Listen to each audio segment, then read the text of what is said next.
Hello, welcome to another episode of On the Edge with Andrew Gold. I've got Jon Ronson on the show. He's one of my favourite people ever. Without Jon, I haven't told him this, I probably wouldn't be doing this, what I do. Why? Well, because I read your books and I thought I want to be a journalist. How about me being inspiring? I know, you must be sick of hearing it. Inspiring young minds. Inspire the young minds. Oh God, I'm getting to that point where I'm no longer young, actually, 34. Right. Yeah. Well, anyway, Jon has a wonderful new podcast called The Debutante, which I absolutely loved. I love everything Jon does. I just devour it, and you guys should do as well. It's on Audible. I'll talk about it at the end as well, where to find it and stuff. Jon, how are you doing? I'm good. I'm very well, thank you. I'm very well. Thank you for having me. It's nice to be back in London. Yes. Nice to see you. Oh, that's nice. It's nice to see you. Tell me about The Debutante. Okay, well, actually, this is the story that's been 30 years in the making, because back in the 90s, so in the 90s, my beat was white supremacy. I spent a lot of time at, Ku Klux Klan compounds and so on. I remember I spent a while with a politically correct faction of the Ku Klux Klan that had banned the robes and the hoods and the cross burnings and, banned all the things that were kind of most fun about being in the Klan, presumably. I remember that they were allowed one cross burning a year. And they were rusty that they couldn't remember. I always remember, so I went to the field and there was the cross like lying prone on the floor and all the Klansmen were standing around it because they couldn't remember whether to soak it in kerosene and then raise it or raise it and then soak it. So then their leader, Tom Robb, comes over and I say, Tom, do we soak it and then raise it or raise it and then soak it? And Tom said, you soak it and then raise it. Like, how are you going to soak it once you've raised it? And then he gave me a look. I'll never forget a look to say, I'm sorry that my Klansmen are such idiots. And I thought, this is funny. He's like, he didn't know I was Jewish, but here was the grand wizard of the Knights of the Ku Klux Klan sucking up to the Jewish guy. That's so funny. Yeah. So that was one of my adventures back then. Yeah. I spent time at Aryan Nations, which is a really scary sort of skinhead, violent place where they all surrounded me and asked me my genealogy. Yeah, I said I was Church of England. It's funny, Louis Theroux was in a similar situation where he was at a place like that and they asked him if he was Jewish. Yes. And he said, I'm not going to tell you whether I'm Jewish or not. And he isn't Jewish. And then I was in that situation and they said to me, are you Jewish? And I said, no. That's so funny you raised that one because that's the one thing of Louis. Well, it's another point where I thought, oh wow, that's something I might try and say if someone asks me, because my temptation would be to say, no, I'm not. If someone said, are you Muslim, are you this or that, and I thought they were going to kill me if they found out I was, no. But he handled that so well. So well. That was definitely a moment where Louis exhibited more courage. But then again, he's not Jewish and I am, so maybe we're allowed to respond differently. Yeah, but if you were asked if you were something else, that would have gotten you killed. Yeah. No, but you shouldn't think badly about those people, is what I would say. Yeah, right. Well, yeah. Well, you should have been there. Yeah. Today's sponsor is quite a personal one to me because a friend of mine was injured in a car accident and had no idea what to do. And what do? Do you hire a lawyer? It all just seems really complicated and daunting. But if you're injured and don't know where to start, with Morgan & Morgan, it's so easy. You only pay if you win. Morgan & Morgan has modernized the injury law process so you can submit a claim and have it reviewed by a lawyer without ever having to leave the couch. You can sign documents, upload pictures, share medical records and doctor bills, all from your phone. You can even text message your attorney and case manager without having to go into an office. In 8 clicks or less, you can submit a claim to Morgan & Morgan. When you're injured in an accident, hiring an attorney is one of the first things you should do. More than 3 million people have trusted Morgan & Morgan when they were injured in an accident. For more information, go to forthepeople.com/Andrew Gold or dial #law, that's #529 from your cell phone. So anyway, I spent a lot of time with Nazis in the 90s and there was I kept hearing about this woman. Now, most, if you go to Aryan Nations or Elohim City, which is a very eccentric white power, violent and dangerous, but also very eccentric white power community in the Ozark Mountains, where all the Nazis live in white power people, all live in like little hobbit homes And I went there in the 90s too, and all the children of the community put on a performance of River Dance to welcome me. Oh, nice. Yeah. So my point is that they're mainly like working class, like young working class men. But in the middle of this was this beautiful, charismatic former debutante called Carol Howe. And there was two great mysteries about Carol Howe.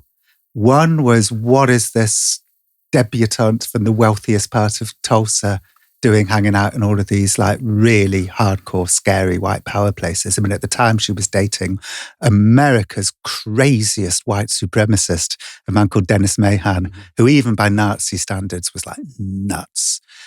So that was the first mystery. Who is she? Like, how did she end up there? What's her story? And then there was another mystery. And the other mystery was that she had a story to tell. And her story was that she was a real Nazi for a while, but then she became an undercover government informant. And she was spying on the same people, Dennis Mahon and this mysterious German called Andy the German. And her story was that these people were involved in the Oklahoma City bombing. And if she'd only been listened to, then the bombing, the worst act of domestic terrorism in American history, would never have happened. So there were two great mysteries that I always wanted to solve. And I failed back in the 90s, but I tried again before the pandemic. And for the last 3 years on and off, I've been piecing together Carol Howe's story, and the show is called The Debutante. It's a brilliant show. Then shall we look at how far you've gotten with those two strands then? So the first one being how did she end up, this debutante woman? Like, what is it about her and her upbringing that took her to white supremacy? That's so interesting. I mean, it was basically a series of very bad life choices. So she was rebellious. She was adopted. Which I think is, is part of, but there's also lots of adopted people who don't become Nazis. So I'm sure there was other things that she wasn't unpacking. Because she blamed the fact that she was adopted later on. Yes. So it's so funny. I mean, her descent from debutante to Nazi is really funny if you've got my sense of humour. Yeah, that is the Jon Ronson sense of humour, isn't it? I expect, because you were talking before, it might shock some people who don't know your humour. I guess maybe it's a British humour to an extent of going to these places and sort of like looking at the Klansmen and seeing the trivialities, the funny little things that they've missed and things like that. Yeah, and just like, I don't know, human absurdities I find funny. Yeah. So Carol... So she leaves school, moves to Colorado. We think, but are not sure, that she joined a little kind of pseudo cult, not a real cult, but a pseudo cult called the Temple of Psychic Youth, which was connected to the bands Psychic TV and Throbbing Gristle. Oh, I don't know. By weird coincidence, I don't say this in the show. So Psychic TV and Throbbing Gristle were run by a guy called Genesis Pearage. And who was kind of in the 80s, he was a big counterculture figure. He recently died. Anyway, I went to his house. I'm completely unconnected to the Carol Howe story. I met him and he invited me to stay at his house in Brighton. So I did. And he said to me at one point, I'm just going out to get some milk. Make yourself at home. Don't go in the attic. So the minute the door closed, I went straight to the attic where there was an altar with like human skulls and what? Stuff. Yeah. When he said don't go in the attic, do you think he meant go on because he wanted you to see? I mean, it's possible. Yeah. Don't think of a pink elephant. I wouldn't go in someone's house up to the attic. I don't think I would. I was up there like a bat out of hell. Maybe I should then. We were talking about like Louis Theroux and I learned, okay, that's what I should do. And now I'm thinking, okay, Jon Ronson would go into someone's room in the house. Maybe I should do that. Yeah.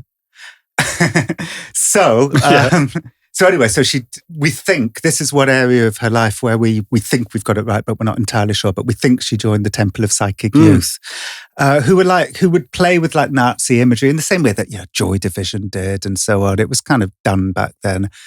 But it's possible that even if you're not Nazis, but you play with Nazi imagery, sooner or later it's going to rub off on you and you're going to become an actual Nazi. Because she comes back after a year in Colorado to Tulsa, and the next time we can place her, is at a Halloween party in end of 1993, where she starts chatting up this stoner drifter called Greg, and who we interviewed.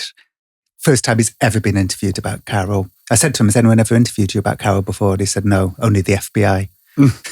So Greg has this such a funny story to tell about, dating and then marrying Carol after 3 weeks. They elope and get married. Then she forces Greg for them to get matching swastika tattoos, like very big ones, as big as Nazi armbands on their arm. So Greg immediately regretted it. Like the next morning, it was like, what did I do? Yeah. Now Greg has it all like covered over with like little swirls and flowers, which, to be honest, makes it look like an effeminate swastika. And then Carol's like introducing her new husband to her very wealthy parents who were like Fortune 500 type people. Like he owns like an oil company, and he's like, you could just tell like this is not, they wanted her to marry a squire from the debutante ball, not a stoner drifter with a swastika tattoo. You get a sense listening to the whole podcast. Actually, there's this thread of her wanting to rebel against her upbringing. Maybe. Yeah. I think that had a lot to do with it. That's certainly what Greg thought, because their marriage didn't last very long. But they did like gift giving.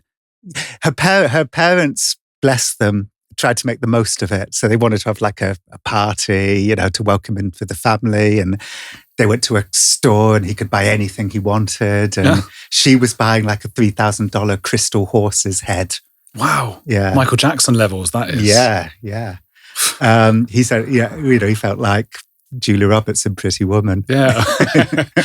That's so weird. And so do we have this sense then? So does this remind you, looking back, you've looked at so many cults and things, you looked into why people join them, presumably. Does she fit a mold of why people join cults?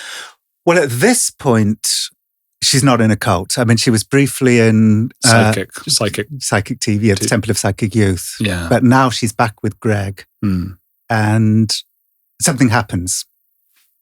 So what happens is they're out getting drunk at an Easter monument in a park in Tulsa. This is Easter 1994. And there's these kids, white kids, this becomes relevant later, jumping off this Easter monument.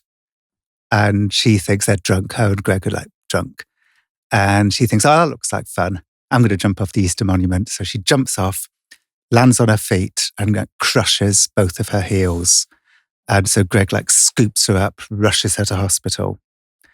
And while she's recuperating, because she comes from a fancy family, they're giving her like whatever drugs she asks for, antipsychotics, even though, how's that going to help your pain?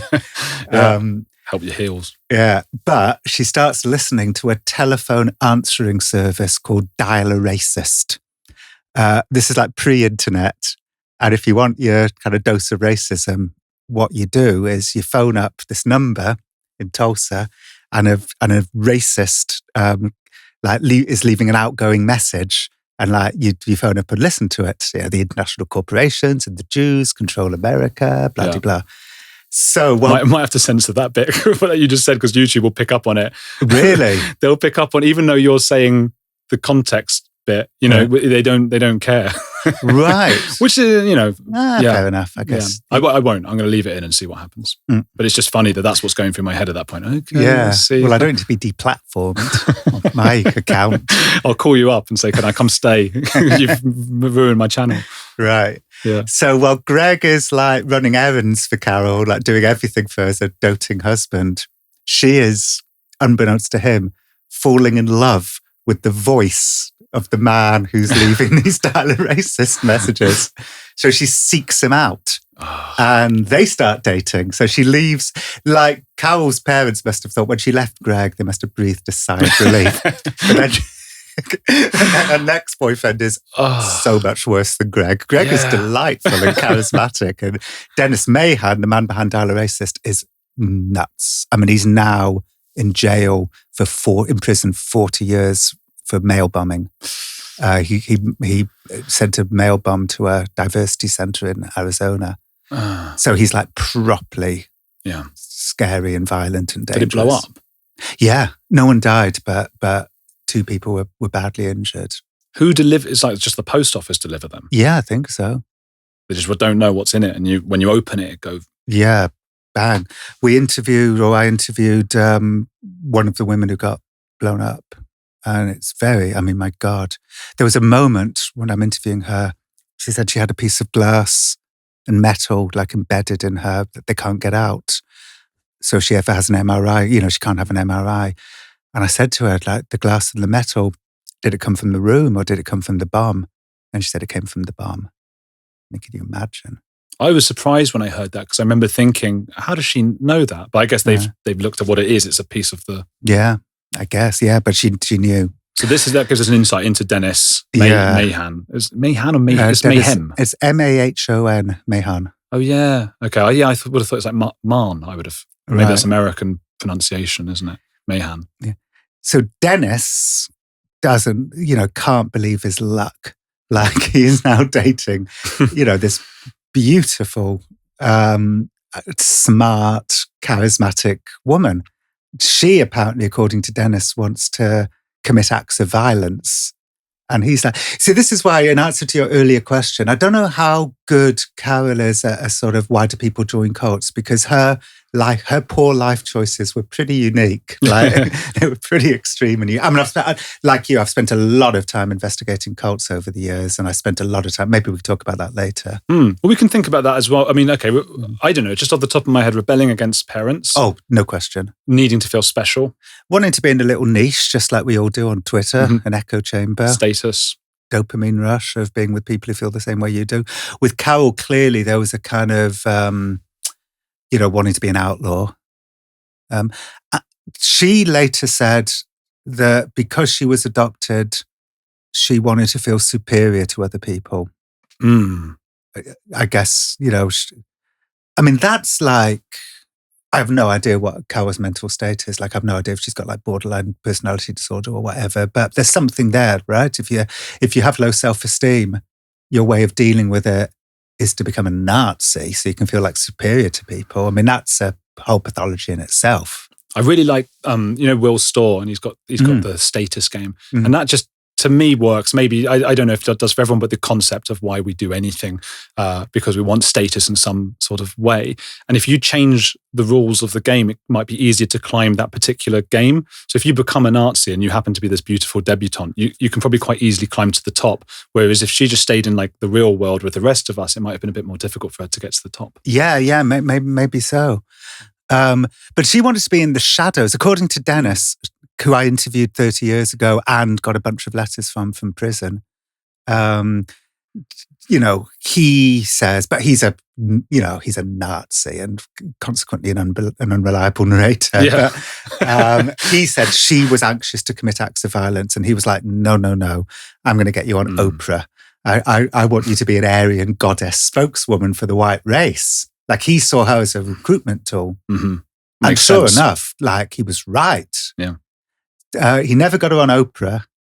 Although those were the days when it was pretty easy for white supremacists to get on that Jerry Springer. Oh, yeah. The pre-no platforming days. Yeah. But he did get but he did get her on German TV, where the two of them, you can see it, the footage. The two of them are sitting on a bench together. Dennis, 20 years older than her, paunchy, charismatic. And Carol, showing off her swastika tattoo and saying, when all other avenues are gone, then we must take up arms for the white race. So what was their belief then? I think it was based around the whole Yahweh Christian thing of Jews are the mud people. Jews, Jews, black people, they're like mud people descended from Satan, and they have to be wiped out for the white race. Aryan nations at the time were, telling their women to have as many white babies as possible. But that's the whole Yahweh thing. Jews are descended from Satan. Black people are like, inferior. and you have to battle them for the good of the white race. Do you think part of why you've looked into so many of these? I mean, do you get a thrill from interviewing someone and they might not know that you're Jewish? And does that? Yeah, thrill's not the word. Like more like fear that they're going to like kill me. But why do you put yourself into that position so many times? I don't know. My friend Louis Theroux was asked that question one time, and his reply was because not doing it is worse. Oh, yeah, but that's a noble explanation. But is that the truth? Yeah, in a way, because when you're out in the field, and I've been doing this for like 35 years, not just with Nazis, with like all sorts of people. Your job out in the field is to gather material, and then your job back home is to shape it into a story.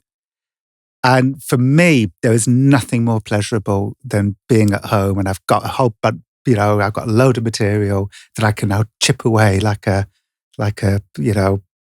autistic sculptor right, for months and months and months, and just make it perfect. You can't do that if you haven't got the material.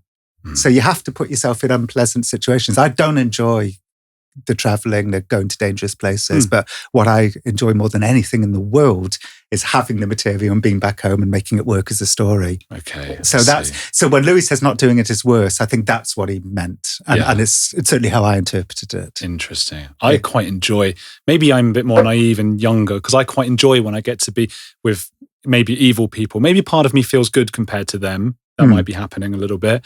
And part of me is that thing's happening in my head, that narrative of like, I could just be doing a boring job now, but I'm out with the most horrible person you can ever imagine, and we're just having a chat. It gives me something. I agree. And there's a lot of times when I have been in dangerous situations, definitely when I was younger, like in my 30s, where I did feel exactly that. I remember when I was at Broadmoor one time. Yes. The used to be called the Broadmoor Asylum for the Criminally Insane. And I turned to a nurse. I was there for my book, The Psychopath Test. And I turned to a nurse and I said to him, God, I feel so privileged to be here at Broadmoor. And he just kind of gave me a look and said, well, we've got a spare bed if you want. I'll just come in, do the story, write about it. That's all fun. Yeah. You can stay there, nurse, and actually live with. Yeah. But I agree. Like getting to go places. The first time I went to a Ku Klux Klan meeting, I was more thrilled than scared.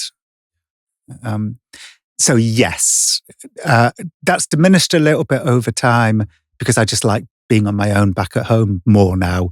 But certainly the adventurous side of it hasn't, certainly in the past, been a big thrill. So I agree. And it's part of the fun of reading your writing and listening to your podcast as well, knowing if they knew who you were, that kind of... Yeah. Where were we with her story, of Carol's story? Yeah, so she's now dating Dennis Mahon. She's an Aryan spokeswoman. She gets on German TV. But then, according to her story, he assaults her. And she realizes that she's in too deep. So she goes back to her parents' fancy house in Tulsa and calls the police and gets out a restraining order on him, on Dennis. And the day she takes out a restraining order, she gets a phone call from the ATF, the Bureau of Alcohol, Tobacco and Firearms, saying, inviting her in. So she goes into ATF headquarters and they say, do you want to become an undercover informant to spy on Dennis Mahon and these people at Elohim City? Dennis would take Carol to Elohim City, this compound where a lot of really hardcore white supremacist murderers would go to hide. Do you remember the story of Alan Berg, the radio DJ? No. Okay, he was a Jewish kind of left-wing shock jock in Colorado who would like goad and bait neo-Nazis on the air. And he was murdered. And the people who murdered him hung out at Elohim City, this place where Dennis took Carol. There was a group called the Covenant, the Sword and the Arm and the Arm of the Lord that did a lot of hardcore shit, and they were hanging out at Elohim City. So Elohim City was like a series. For all the children running around doing river dance to welcome me, there was also serious violent people there hiding out. So Dennis would take her there. So the ATF wanted somebody inside Elohim City. So they asked Carol to become an undercover informant. And she said yes. and she leapt into it. As I said in the show, that she leapt feet first into her new role, just as how she leapt into neo-Nazism and leapt off that Easter monument. She told Dennis and anybody else who asked the entire time of the arc of her story that she was pushed off an Easter monument by a gang of black men. So that was like her quote unquote origin story. That's why she became a Nazi. But Greg, her husband Greg, who was there, was like, that's nonsense. It was a group of white kids and she jumped, she wasn't pushed. Yeah. And then other people have said that too. I believe Greg's story. Yeah, I do too, from what I've heard. Well, also with somebody else, as Andy the German, the mysterious man at Elohim City, said to me when I interviewed him, if you're pushed off a ledge by people, you're not going to land on your heels. Yeah, that's a really good point. Yeah. Andy Straussman, that wasn't Andy it? Straussman. So you were saying before, you can't diagnose from afar, but if we were to speculate, and you've obviously done the psychopath test, lots of work on psychopaths and things, the way she's able to just bring in lies and things like that, just like that, does she seem like she's on the spectrum of psychopathy? I wouldn't necessarily say that. As I say, I don't want to diagnose people from afar, but maybe there were some elements of borderline personality disorder, which is a much less serious disorder than psychopathy. So what is that? Yeah, what's the difference? Okay, out of all the personality disorders, I know a lot about psychopathy because I've got the psychopath test. I know a lot about narcissism just from like personal interest because I've had some in my life and I've done a lot of work on it.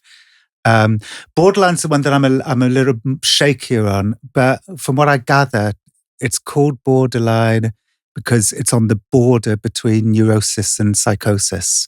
So you're not, that's what I've been told. Like if somebody's listening to this and is shaking their heads thinking I got it wrong, then I apologize. But that's what I believe is the case. So it's more, so there's a book about borderline personality disorder, which by the way, may show that she's not one. One of the most famous books about the condition is called I Hate You, Don't Leave Me. Okay. So that says something about that condition. So if you see I imagine psychopaths as quite hardened people, whereas a borderline personality could be more sort of, I guess, more emotional. Yeah.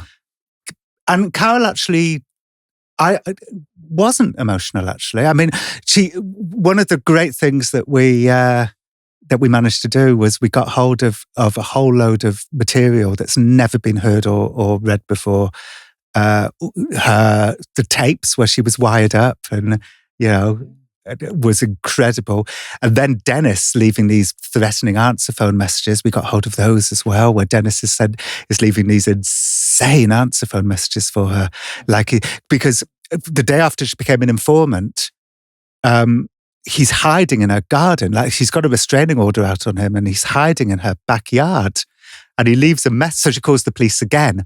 And he leaves a message for her, tried to convince her that it had all been a misunderstanding. He said, no, I was hiding behind your tree because I knocked on your door because I thought the ATF were planning a raid and I wanted to warn you, but you weren't in. And so I thought, okay, I'm gonna go to sleep underneath her tree. I'm gonna have a little sleep, but keep my eyes open. So I was asleep with my eyes open, and you should be thanking me. It's the maddest bit of audio, isn't it? I know, you should be thanking me because what I was showing you is that somebody could hide behind your tree and point an invisible laser at your house and pick up everything that you're saying in the house, all from behind that tree. He's just a lunatic. I mean, this was because she was leaving him, but then afterwards, I guess you'll go into, I guess she became an informant and had to suddenly go back to him. Yes. And he just welcomed her with open arms. It's like exactly. She'd left him, called the police on him twice, put out a restraining order, and then like a couple of days later was like, oh, I'm back. And he's like, not suspicious at all. Not suspicious at all. I guess you rarely do think like FBI. I mean, that's it would be paranoid to, I guess because of who he was. Not Dennis though, because... I asked Dennis Mahon's brother, who I interviewed, what was going on there? Like, why wasn't he suspicious? And his reply, I can't remember if we put this in the show or not, but his reply was that, he was weak with women. But I think it didn't make. I don't think that was in there. Right, but so that was his reason for Dennis was just like, and so Cal was now a confidential informant, like, spying on Dennis for the ATF. The reason why Dennis ended up getting done 12 years later for the mail bombing in Arizona was because he was dating another woman who was also an undercover informant. That's amazing. Yeah. You always read about undercover informants, right? But you never imagine they're just about, I guess because it's a small part of the population are them. Well, I can tell you a story about undercover informants. One regret I have for the Debutante is that I did this interview with this woman called Sarah Stillman, who's a writer for The New Yorker, who wrote a brilliant piece about undercover informants. I think it's called The Throwaways or something along those lines. Or, I can't remember. But it turns out that a lot of young kids, I mean, Carol was like 23, and it happens all the time. Like a young kid, a girl or a boy, in their teens or whatever, caught with a bit of weed or maybe some ecstasy, and then they terrify her. They say, you're going to go to jail for like years unless you become an undercover informant. Wow. So they put these women, there was a woman called Rachel Hoffman, so I'll tell you her story. Go on. I nearly put this in the Debutante, but didn't. Foolishly, I left it out actually, but at least I'm making up for it by telling you that. Yeah. So Rachel, just what I said, caught with some weed and some ecstasy. They said to her, you're going to go to jail for a long time unless you become an informant. So they sent her on a drug buy. They sent her to buy like a massive amount of drugs and I think some guns from these two like really sketchy people in a park somewhere, I can't remember where. And they said, don't worry, we're all going to be around you. We're going to be surveilling you. We'll make sure everything's okay. There's like 18, cars following her, and then one of the drug dealers phones her and says, the location's changed. We're going to meet you in this other park. Somehow, all the police that are surveilling her lose her. So she's now completely on her own in a car with these two dealers in a park. They find the hidden wire and kill her. Oh, she's like 23 years old. Unbelievable. There's a very cavalier attitude towards undercover informants in American police. There was that British one as well. I can't remember what the podcast called, something of spies.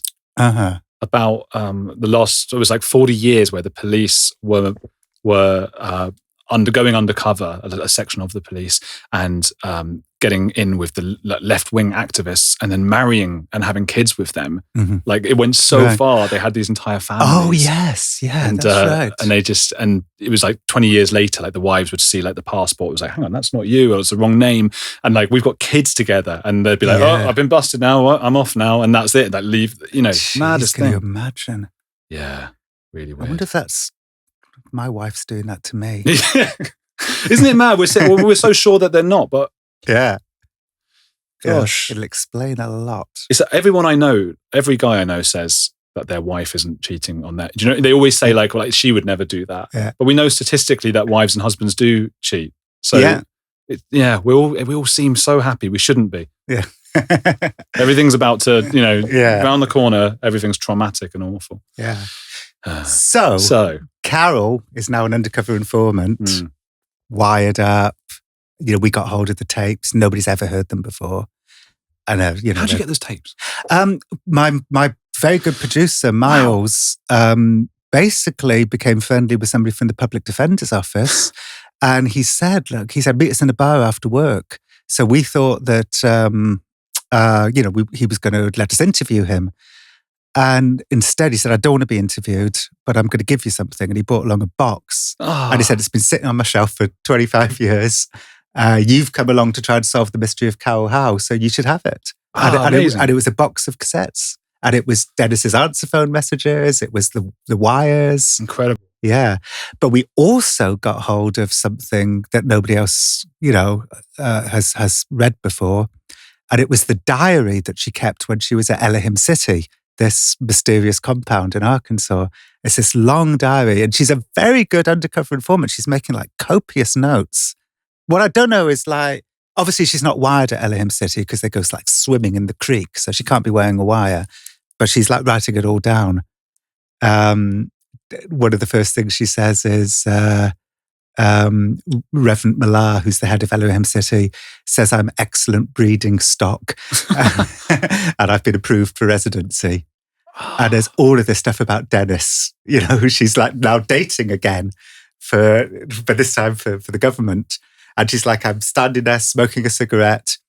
Dennis comes up to me with a big can of gasoline that's like leaking. He's like waving it all over the place. Wow. And I'm like, get away from me. Can't you see I'm smoking? And then Dennis is, she's like writing all this down. Like, then we all had lunch and Dennis is like sitting there farting. And because the thing is, when you leave, she'd left him. When you leave someone, sometimes it happens that you start to despise everything about them. All the things you thought were cute before, you hate. So she's left it and then has to come back into this whole thing. I don't know how she could bear it. But also, I mean, I agree, but she's so into being an undercover informant. We're now, by the way, in late 1994, going into early 1995. This is relevant too. So there's, according to her and some historians, and also some of the people at Elohim City who I spoke to, one of the scariest figures at Elohim City, because he was so into white supremacy and violence and talk of violence, not actual violent acts, but talk of violence, was this guy called Andy the German, Andy Strassmeyer. And so she was writing a lot about Andy Strassmeyer. At one point she says, I have secured an intimate personal relationship with Andy and I am now his girlfriend. It's like, if I was her ATF handler, I'd have been like, Carol, come on, you're getting yourself into some really dangerous territory here. But I don't know if they did. There's no evidence that they tried to rein her in. They were just... Have they just got too many spies all around the place in different parts of the country, in different groups and communities, or what? I don't know. I mean, history shows that a lot of those in the 90s, a lot of those Nazi compounds, like Aryan nations, were heavily infiltrated by agents and informants. And there's stories about, plots to blow something up, which only didn't happen because they realized that pretty much everybody was an undercover agent. I love that idea. That it's quite Monty Python-esque, isn't it? The whole group were just informants and they've now blown something up. Yeah, I know. Let's get into the second mystery of the Oklahoma. Okay, so basically, just after all of this happens, Elohim City, Carol was at Elohim City and so on. Shortly afterwards, Timothy McVeigh blows up a federal building in Oklahoma City, killing 168 people, including 19 children that had just arrived at daycare. Now, weirdly, it's a lot of people don't remember it. I think because 9/11 happened shortly afterwards, maybe. But it's sort of forgotten. But this was and still is the worst act of domestic terrorism in American history. And a lot of people said that they saw McVeigh in the days before the bombing with another man who the government called John Doe too. Carol, well, a lot of people, mainstream journalists, victims of, people who'd lost children and grandchildren in the bombing, all became convinced. They learned about Carol and they became convinced that Carol's Elohim City diary, with all of its references to Andy the German and Dennis Mahon, was the solution to the mystery. McVeigh said that he never had any connection to Elohim City. However, he got a traffic ticket very close to Elohim City. He phoned Elohim City asking to speak to Andy the German. And there's a crazy story about a strip club called Lady Godiva, where, to cut a long and extraordinary story short, some of the women who worked at this strip bar said that McVeigh was in there with Andy the German. And history says Andy the German and Timothy McVeigh never knew each other. The only reason why McVeigh phoned Elohim City was because they met once at a gun show and McVeigh was... wanted to find a place to hide out after the bombing. So he tried to phone Andy the German and Andy the German wasn't there and that was it. But then this whole conspiracy theory, and I say that not in a pejorative sense, because, it's for many people, this is a plausible theory. was that McVeigh was much more connected to Elohim City than history would have us know. The white power movement are much more connected than people think. And the middle of this is the heroic Carol Howe, who, if she'd only been listened to, if her diary had been taken seriously, could have stopped the bombing. So that's the second mystery, which I then try and set out to solve. Is that true? Is this a conspiracy theory that might actually be true? Because she is, at that point, an informant, and she's trying to inform. So when you say could be listened to by the FBI, they weren't taking her seriously. So she was hinting, was she that? Well, this is when this is when the fog of war. There's a big fog of war because there's a lot of people convinced that Carol saw Andy the German and Timothy McVeigh walking together at Elohim City. So part of my job, and I don't think I should tell you, I've told you so much of the plot, I don't think I should tell you what happens next, but part of my job once I piece together Carol's hilarious story, of which there's much more than I just told you, I then try and solve the mystery. Like, is there a way to use your rational, evidence-based mind to try and figure out, is it true? If Carol had been listened to, the bombing might never have happened. Oh. And so that's what the show then becomes, is me trying to figure that out. Yeah, it's a fascinating show. I loved it. How's the reaction been? Are you happy? Yeah, great, I think. People seem to really like it. Really good reviews, lots of good listener, comments. And last time I looked. That's good. Yeah. Yeah. I suppose we should go a little bit more into the bombing itself. Like what... It's weird that I never heard of it either. So, I'm sort of pleased you say that because, it's escaped my mind. It's funny how some things just vanish from history. And this was a very big, terrible, serious thing. But I guess the reason was 9/11. It was forgotten, yeah. So McVeigh grew up in upstate New York, very close to where I now live. Sweet kid, apparently, not a psychopath. Had a different pathology, which was that he cared a lot about civility and good manners. Huh. And that's what would really eat him up if somebody was like uncivil. He'd get like really upset and angry about it. Also, his parents divorced because his father was an introvert who liked gardening and his mother was an extrovert who liked partying. Right. McVeigh took his father's side and developed a brooding hatred of women who liked to party. Was he an incel? Like an old-fashioned incel? Maybe at a young... Yeah, that's a good point. I'd say there's some overlap there. He joins the army. He was a perfectionist. He got really into guns and became a bit of a conspiracy theorist. He'd listened to Art Bell, Coast to Coast, which was the huge conspiracy show at the time. Right. The Joe Rogan of the... and the reason why I compare the two is that Art Bell, like Joe Rogan, wasn't like a hardcore conspiracy theorist, but was really interested in that stuff. Okay. But people were obsessed with Art Bell. Millions of people would listen to Art Bell. Wow. Never heard of Right. Art Bell. There's a whole load of stories about things that happen on Art Bell, which I write about in my book, The Men Who Stare at Goats. Art Bell gets a chapter because there's a connection between Art Bell and all of that stuff that I write about. Anyway, so McVeigh's like getting into Art Bell. A lot of the Art Bell stuff is kind of fun conspiracies like the Loch Ness Monster and Bigfoot and that kind of stuff. But also there's the government are going to break into our homes and take our guns away. And McVeigh got obsessed with that. For some reason, that like obsessed him. He tries out for special forces and nearly gets chosen, but doesn't get chosen. If he'd been chosen for special forces, the Oklahoma City bombing would never have happened because he would have had a purpose in life. But doesn't get chosen, so he kind of leaves the army, a perfectionist who didn't make it to perfect. Goes back home, gets a dead-end job, becomes falls more and more down, much darker conspiracy rabbit holes.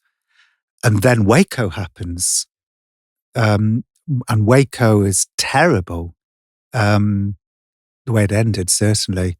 So WACO was, a church, the Branch Davidian church. They weren't white power. They were multicultural. But they were gun running. Also, David Koresh was abusing underage girls. But a siege ensued. The ATF could have picked David Koresh up in town, but didn't. They decided to raid the church and it goes terribly wrong. 4 police officers are killed in the raid.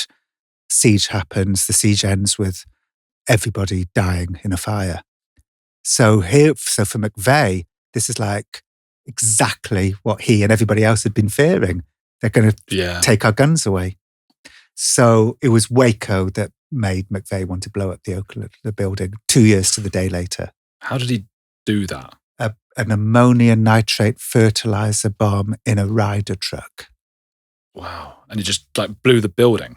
Yeah. He said he chose that particular building in part because it had ATF headquarters and he blamed the ATF. And I think the FBI were there too. So he blamed them for, obviously for WACO. But also he thought that the building, the way it was positioned in Oklahoma City, it would have made a great photo opportunity, he said, if he... his biographer, Dan Herbeck, one of his biographers who I interviewed, I said to him, well, what about did you ever ask him, like, what about the secretaries and all the people in the other offices that had nothing to do with the government? It's like the IRS officers were there and Social Security were there. I mean, what about them? Were you not upset that you killed all those innocent people too? I mean, not that obviously the ATF were, obviously. But McVeigh's answer was, well, I'm a big Star Wars fan. And when the Death Star is blown up, there's lots of secretaries on the Death Star, but everybody in the audience cheers. It's just insane, man. Yeah. Man. But one of the enduring mysteries is who was John Doe 2, like this person that McVeigh was seen with, who was he? And nobody ever found out. Nobody ever got to the bottom of that. And in fact, the government very publicly announced that they were dropping the hunt for John Doe 2 because they just didn't believe anymore that there was a John Doe 2. Jeffrey Toobin apparently has just brought out a book about all of this where I believe, I've heard this secondhand, so I could be wrong, where he concludes that actually that the government was right and there was no John Doe 2. I have no idea if there was a John Doe 2 or not, but what I can tell you is that there's many people out there who believe that John Doe 2 was Andy Strassmeyer, Andy the German, or somebody else from Elohim City. But whatever, if they'd listened to Carol, they'd have got to John Doe 2 and they could have prevented the bombing. Right. So that's the second mystery that I then try and solve. And it's what you go into in the episodes of the podcast, and that's something you've often done. You get these strands, and you're going on a journey with you. It's so much fun to do, like the Butterfly Effect, another podcast of yours. Is there stuff you're working on at the moment? Have you always got threads of things happening? What does your email inbox look like? I do always have threads, and when I don't, when I have to the worst part of what we do, other than cold calling people to try and convince them to let you interview them. That's the worst part. The second worst part is those moments when you don't know what your next story is. And those are just immediately, all my previous success just vanishes and I'm just a guy without a story to tell. Oh, and I just get so bleak.